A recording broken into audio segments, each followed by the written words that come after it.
ನಮಸ್ಕಾರ ಸ್ನೇಹಿತರೆ, ನಾನು ಇವತ್ತಿನ ತರಗತಿಯಲ್ಲಿ ಈ ಶಿಕ್ಷಕರ ನೇಮಕಾತಿಗೆ ಸಂಬಂಧಪಟ್ಟಿರ್ತಕ್ಕಂಥ ಏನು ಡ್ರಾಫ್ಟ್ ರೂಲ್ಸ್ ಬಿಟ್ಟಿದ್ದಾರೋ ಅದಕ್ಕೆ ಸಂಬಂಧಪಟ್ಟಿರ್ತಕ್ಕಂತಹ ಒಂದು ವಿಚಾರ ಬಗ್ಗೆ ಮಾತಾಡ್ತಾ ಹೋಗ್ತೀನಿ. ನೋಡ್ಬೋದು, ಪ್ರಮುಖವಾಗಿ ಅವರು 15,000 ಆಗಿರ್ತಕ್ಕಂಥ ಶಿಕ್ಷಕರ ನೇಮಕಾತಿಗೆ ಎಲ್ಲಾ ಹುದ್ದೆಗಳು ಬ್ಯಾಲೆನ್ಸ್ ಆಗುವ ಹಾಗೆ ಮಾಡಿದ್ದಾರೆ. ಅದರಲ್ಲಿ ಪ್ರಮುಖವಾಗಿ ನಾವು ನೋಡೋಣ. ಫಸ್ಟ್ ಯಾವುದು ಹುದ್ದೆ ಅಂದ್ರೆ GPSTR ಸುಮಾರು 8,500 ಹುದ್ದೆಗಳಿಗೆ ಅವರು ಕರೆತಿದ್ದಾರೆ. ಅದಕ್ಕೆ ಸಂಬಂಧಪಟ್ಟಿರ್ತಕ್ಕಂಥದ್ದು HK ನಾನ್ HK ಬಗ್ಗೆ ಡೀಟೇಲ್ಸ್ ಕೂಡ ನಾನು ಹೇಳ್ತಾ ಹೋಗಿದ್ದೀನಿ ವಿಡಿಯೋದಲ್ಲಿ. ಮತ್ತು HSTR 4,500 ಹುದ್ದೆಗಳನ್ನು ಕರೆದಿದ್ದಾರೆ. ಮತ್ತು ಸುಮಾರು ಹುದ್ದೆಗಳು ಮತ್ತು PSTR ಹುದ್ದೆಗಳನ್ನು ಕೂಡ ಕರೆದಿದ್ದಾರೆ. ಜೊತೆಗೆ ಉಳಿದಿರ್ತಕ್ಕಂತಹ ಏನಪ್ಪ ಅಂದ್ರೆ ಫಿಸಿಕಲ್ ಟೀಚರ್ ಆಗಿರ್ಬೋದು, ಕಂಪ್ಯೂಟರ್ ಟೀಚರ್ ಆಗಿರ್ಬೋದು, ಈ ರೀತಿಯಾಗಿರ್ತಕ್ಕಂಥ ಎಲ್ಲ ಶಿಕ್ಷಕರ ನೇಮಕಾತಿಗೆ ಸಂಬಂಧಪಟ್ಟಿರ್ತಕ್ಕಂಥದ್ದು ಅವರು ನೋಟಿಫಿಕೇಶನ್ ಮಾಡಿದ್ರೆ. ಇನ್ನು ಇದು ಡ್ರಾಫ್ಟ್ ರೂಲ್ಸ್ ಅಂತ ಹೇಳ್ಬೋದು. ಕೆಲವೊಂದು ಏನಪ್ಪ ಅಂದ್ರೆ ಒರಿಜಿನಲ್ ನೋಟಿಫಿಕೇಶನ್ ಬರೋವರೆಗೂ ನಾವು ವೇಟ್ ಮಾಡಬೇಕಾಗುತ್ತದೆ. ಅಲ್ಲಿ ಕೆಲವೊಂದು ಏನಪ್ಪ ಅಂದ್ರೆ ಹುದ್ದೆಗಳು ಏರ್ಫೇರ್ ಆಗ್ಬಹುದು. ಇನ್ನು ಈಗ ರಾಜ್ಯ ಪತ್ರದಲ್ಲಿ ಕೊಟ್ಟಿರ್ತಕ್ಕಂಥದ್ದು ನಾವು ಫೈನಲ್ ಅನ್ನೋಕ್ಕಾಗಲ್ಲ, ಕೆಲವೊಂದು ಬದಲಾವಣೆ ಕೂಡ ಆಗ್ಬಹುದು. ಹಾಗಾಗಿ ಎಲ್ಲ ಸ್ನೇಹಿತರು ನೋಡ್ಬೋದು, ಪ್ರಮುಖವಾಗಿ ಏನು ಪೇಪರ್ 1, ಪೇಪರ್ 2, ಪೇಪರ್ 3ಗೆ ಸಂಬಂಧಪಟ್ಟಿರ್ತಕ್ಕಂಥ ಈಗ ಹೊಸ ರೀತಿಯಾಗಿರ್ತಕ್ಕಂಥ ಪ್ಯಾಟರ್ನ್ ಬಿಟ್ಟಿದ್ದಾರೆ. ಹಾಗಾಗಿ ಇದಕ್ಕೆ ಸಂಬಂಧಪಟ್ಟಿರ್ತಕ್ಕಂಥ PDF ನೋಟ್ಸ್ಗಳು ನಮ್ಮ ತಲೆ ಏನಪ್ಪ ಅಂದ್ರೆ ಪ್ರಮುಖವಾಗಿ ಇದಾವೆ. ಹಲವಾರು ರೀತಿಯಾಗಿರ್ತಕ್ಕಂಥ ಸ್ನೇಹಿತರು ಆಲ್ರೆಡಿ PDF ನೋಟ್ಸ್ಗಳನ್ನು ಪಡಿತಿದ್ದಾರೆ. ವಾಟ್ಸಾಪ್ ನಾನೇನು ಶೋ ಆಗ್ತಿದ್ದೋ ಆ ನಂಬರ್ ಮುಖಾಂತರ ನೀವು ಸಂಪರ್ಕಿಸಿದ್ರೆ ಕೇವಲ 100 ರೂಪೀಸ್ಗೆ ನಾವು ಏನಂತಂದ್ರೆ ಸಮಗ್ರವಾಗಿ ಎಲ್ಲ ಪೇಪರ್ 3, 1, 2, 3 ವರೆಗೂ ಹೆಲ್ಪ್ ಆಗುವ ಹಾಗೆ ಮತ್ತು ನಿಮ್ಮ ಎಕ್ಸಾಮ್ನಲ್ಲಿ ಸ್ಕೋರ್ ಆಗುವ ಹಾಗೆ ಮತ್ತು ಏನು ಎಕ್ಸ್ಪ್ಲನೇಷನ್ ಏನು ಮೆಥಡ್ ಇದೆಯೋ 200 ಮಾರ್ಕ್ಸ್ಗೆ ಪ್ಲಸ್ 200 MCQಗೆ ಎಲ್ಲ ಪರೀಕ್ಷೆಗೂ ಹೆಲ್ಪ್ ಆಗುತ್ತೆ ಅಂತ ಹೇಳ್ಬೋದು. ಏನು GPSTR ಆಗಿರ್ಬೋದು, HSTR ಆಗಿರ್ಬೋದು, PSTR ಆಗಿರ್ಬೋದು, ಪ್ರೈಸ್ ಸ್ಕೂಲ್ಗಳಾಗಿರ್ಬೋದು ಮತ್ತು PE ಟೀಚರ್ ಆಗಿರ್ಬೋದು ಮತ್ತು ಕಂಪ್ಯೂಟರ್ ಟೀಚರ್ ಆಗಿರ್ಬೋದು, ಯಾವುದೇ ಶಿಕ್ಷಕರ ನೇಮಕಾತಿಗೂ 3 ಪೇಪರ್ ಇಟ್ಟಿದ್ದಾರೆ. ಮತ್ತು ಕ್ರೈಸ್ಟ್ನಲ್ಲಿ ಪೇಪರ್ 1, ಪೇಪರ್ 2 ಇಟ್ಟಿದ್ದಾರೆ. ಸೊ ಎಲ್ಲಾ ನೇಮಕಾತಿಗೆ ಸಂಬಂಧಪಟ್ಟಿರ್ತಕ್ಕಂಥದ್ದು PDF ನೋಟ್ಸ್ ಇದಾವೆ. ಯಾರ್ಯಾರಿಗೆ ಈಗ ಹೊಸದಾಗಿ ನೋಡ್ತಿದ್ರೋ ಇಂಟ್ರೆಸ್ಟ್ ಇದೆಯೋ ಸೊ ಈ ನಂಬರ್ ವಾಟ್ಸಾಪ್ ಮುಖಾಂತರ ನೀವು ಸಂಪರ್ಕಿಸಿದರೆ ಮೆಸೇಜ್ ಮಾಡಿದ್ರೆ PDF ನೋಟ್ಸ್ಗಳನ್ನು ಪಡಿಬಹುದು ಅಂತ ಹೇಳ್ತೀನಿ.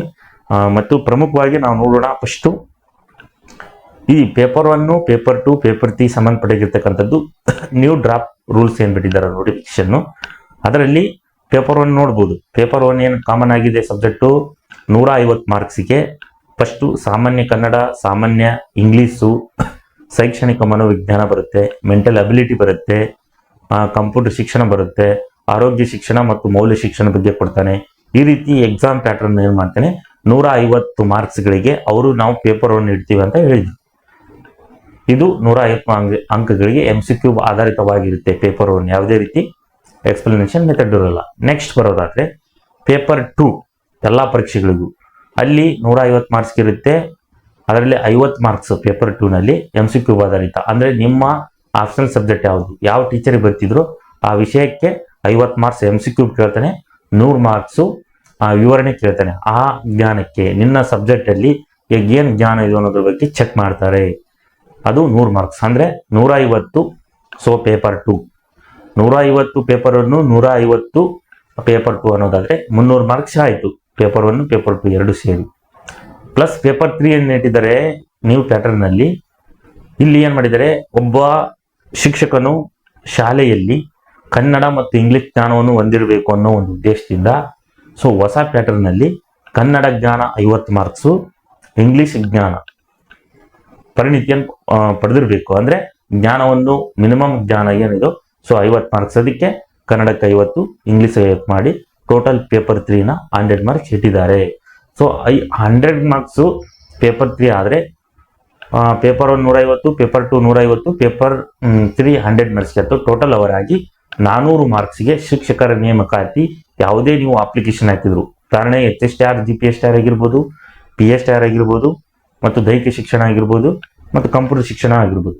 ಅಷ್ಟಕ್ಕೂ ಏನಪ್ಪ ಅನ್ನೋದಾದ್ರೆ ಸೊ GPSTR ಮತ್ತು HSTR ಅಷ್ಟಿಗೂ ಪೇಪರ್ಗಳು 3 ರೀತಿಯಾಗಿರ್ತಕ್ಕಂತಹ ಪೇಪರ್ಗಳನ್ನು ಬರಲೇಬೇಕು. ಸೊ ಮೊದಲು ಎಷ್ಟಂದ್ರೆ PSTR 1 ಇತ್ತು, GPSTR 3 ಪೇಪರ್ ಇದ್ವು, ಈಗ HSTR 2 ಇದ್ವು. ಅವು MCQ ಆಧಾರಿತವಾಗಿತ್ತು. ಸೊ ಹಳೆ ಪ್ಯಾಟರ್ನ್ ನಲ್ಲಿ ಈಗ ಬರ್ತಕ್ಕಂಥ ಡ್ರಾಫ್ಟ್ ರೂಲ್ಸ್ ನಲ್ಲಿ ನೋಟಿಫಿಕೇಶನ್ ಇಲ್ಲ. ಸೊ ಈ ರೀತಿ ಆದ್ರೆ ವಿಷಯ ಜ್ಞಾನ ಒಂದೇ ಇರುತ್ತೆ. ಬಟ್ ಏನಪ್ಪಾ ಅನ್ನೋದಾದ್ರೆ ನೀವು 400 ಮಾರ್ಕ್ಸಿಗೆ 200 ಮಾರ್ಕ್ಸ್ ಬರಲೇಬೇಕು. ಇನ್ನು 200 ಮಾರ್ಕ್ಸ್ OMR ಇರುತ್ತೆ ಅನ್ನೋದ್ರ ಬಗ್ಗೆ ಅವ್ರು ಏನ್ ಮಾಡ್ತಾರೆ, 2 ಅಷ್ಟು ಬ್ಯಾಲೆನ್ಸ್ ಮಾಡಿಬಿಟ್ಟಿದ್ದಾರೆ. ಸೊ ಹಾಗಾಗಿ ಏನ್ GPSTR ಪರೀಕ್ಷೆ ಇತ್ತು ಅದೇ ರೀತಿ ಎಲ್ಲಾ ಪರೀಕ್ಷೆಗಳನ್ನು ಮಾಡಿಬಿಟ್ಟಿದ್ದಾರೆ. ಸೊ HSTR ಕ್ವಾಲಿಫಿಕೇಶನ್ ಬಗ್ಗೆ ಹೇಳ್ತಾ ಹೋಗಿದ್ದೀನಿ, ನ್ಯೂ ವೇಟೇಜ್ ಲಿಸ್ಟ್ ಬಗ್ಗೆನೂ ಕೂಡ ಹೇಳ್ತಾ ಹೋಗಿದ್ದೀನಿ.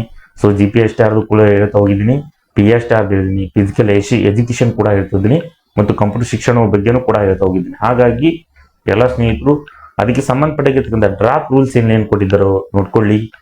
ಅದಕ್ಕೆ ಸಂಬಂಧಪಟ್ಟಿರ್ತಕ್ಕಂಥ ಏನು ನಿಮ್ದು ಎಲಿಜಿಬಿಲಿಟಿ ಇದೆಯೋ, ಸೊ ಸರ್ಟಿಫಿಕೇಟ್ ಏನಾದರೂ ಮಾಡಿಸ್ಕೊಂಡಿಲ್ಲ ಅಂದ್ರೆ ಸೊ ಅಲ್ಲಿ ಓದಿ ಹಳೆ ಸರ್ಟಿಫಿಕೇಟ್ ನಡೀತಿತ್ತೋ ಇಲ್ಲೋ, ಕೆಲವೊಂದು ಜಾತಿ ಪ್ರಮಾಣ ಪತ್ರ ಆಗಿರ್ಬೋದು, ಕೆಲವೊಂದು ಏನು ರಿಸರ್ವೇಶನ್ ಇರ್ತಕ್ಕಂತಹ ಸರ್ಟಿಫಿಕೇಟ್ ಆಗಿರ್ಬೋದು, ಕೆಲವೊಂದು ನಿಮ್ಮಲ್ಲಿರ್ತಕ್ಕಂತಹ ID ಏನಪ್ಪ ಅಂದ್ರೆ ID ಆಗಿರ್ಬೋದು ಮತ್ತು ಕೆಲವೊಂದು ಮಾಸ್ ಕಾರ್ಡ್ ಆಗಿರ್ಬೋದು, ಏನಾದರೂ ಅಪ್ಡೇಟ್ ಇದ್ರೆ ಈಗನೇ ದಯಮಾಡಿ ಮಾಡ್ಕೊಳ್ಳಿ. ಸೊ ನೋಟಿಫಿಕೇಶನ್ ಆಗೋ ಟೈಮ್ನಲ್ಲಿ ನೀವೇನಾದರೂ ಮಾಡಿಕೋದ್ರೆ ಬಹಳ ಸಮಸ್ಯೆ ಆಗುತ್ತೆ. ಸೊ ಟೈಮ್ ಇರಲ್ಲ. ಹಾಗಾಗಿ ಮತ್ತೆ ನಾನು ಹೇಳ್ತೀನಿ, ಸಿಲೆಬಸ್ ಏನಿದೆಯೋ ಈಗ ನೋಡಿ ಸ್ವಲ್ಪ ಚೇಂಜ್ ಆಗಿದೆ. ಚೇಂಜ್ ಅಂದ್ರೆ ವಿಷಯ ಜ್ಞಾನ ಒಂದೇ ಇರುತ್ತೆ, ಪ್ಲಸ್ ಓದುವ ರೀತಿ ನೀವು ಬದಲಾವಣೆ ಮಾಡ್ಕೋಬೇಕು. ಮತ್ತು ಕೆಲವೊಂದು ನೀವು ಓದುವ ಮುಂಚೆ ದಿನ ಪ್ರಾಕ್ಟೀಸ್ ಮಾಡ್ತೀವಿ, ರೈಟಿಂಗ್ ಪ್ರಾಕ್ಟೀಸ್ ಮಾಡಲೇಬೇಕು. ಯಾಕಂದ್ರೆ 100%ಗೆ ಅರ್ಧ ಪರ್ಸೆಂಟೇಜು 50% MCQ ಆದ್ರೆ ಇನ್ನು 50% ಬರವಣಿಗೆ ಕೂಡ ಕೊಟ್ಟಿದ್ದಾರೆ. ಹಾಗಾಗಿ ಮತ್ತು ಹಲವಾರು ರೀತಿಗೆ ಸ್ನೇಹಿತರು ಏನಪ್ಪ ಅಂದ್ರೆ ನಮ್ಮ ಬರವಣಿಗೆ ಏನಪ್ಪ ಶುದ್ಧವಾಗಿಲ್ಲ, ಏನ್ ಮಾಡ್ಬೇಕು, ನಮ್ದು ಎಕ್ಸಾಮ್ ಪಾಸ್ ಆಗುತ್ತೋ ಇಲ್ಲೋ ಅನ್ನೋದ್ರ ಬಗ್ಗೆ ಚಿಂತೆ ಮಾಡ್ತಿದ್ರೆ ಸೊ ನೋ ವರಿ, ನೀವು ಬರವಣಿಗೆ ಹೆಂಗಾದ್ರು ಬಟ್ ನಿಮ್ಮ ಉತ್ತರವನ್ನು ನೀಟಾಗಿ ಚೆನ್ನಾಗಿ ಬರೆದ್ರೆ ಸೊ ನೀವು ಎಕ್ಸಾಮ್ ಖಂಡಿತ ಪಾಸ್ ಆಗ್ತೀರಾ ಅಂತ ಹೇಳ್ಬೋದು. ಇದು ರೀತಿಯಾಗಿರ್ತಕ್ಕಂಥದ್ದು ನಾನು ಹೇಳ್ತಾ ಹೋಗಿದ್ದೀನಿ, ಹಲವಾರು ರೀತಿಯಾಗಿರ್ತಕ್ಕಂಥದ್ದು.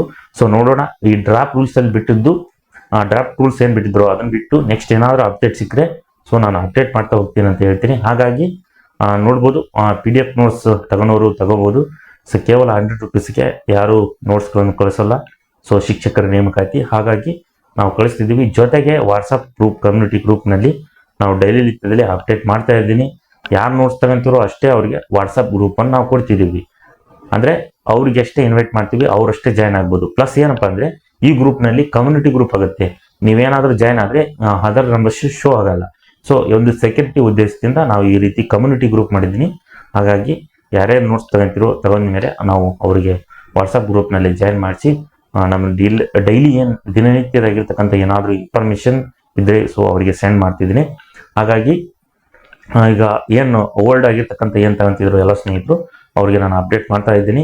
ಮತ್ತೆ ಮುಂದಿರ್ತಕ್ಕಂಥ ಕೆಲವೊಂದು ನೋಟ್ಸ್ಗಳನ್ನು ಕೂಡ ನಾನು ಕೊಡ್ತಿದ್ದೀನಿ.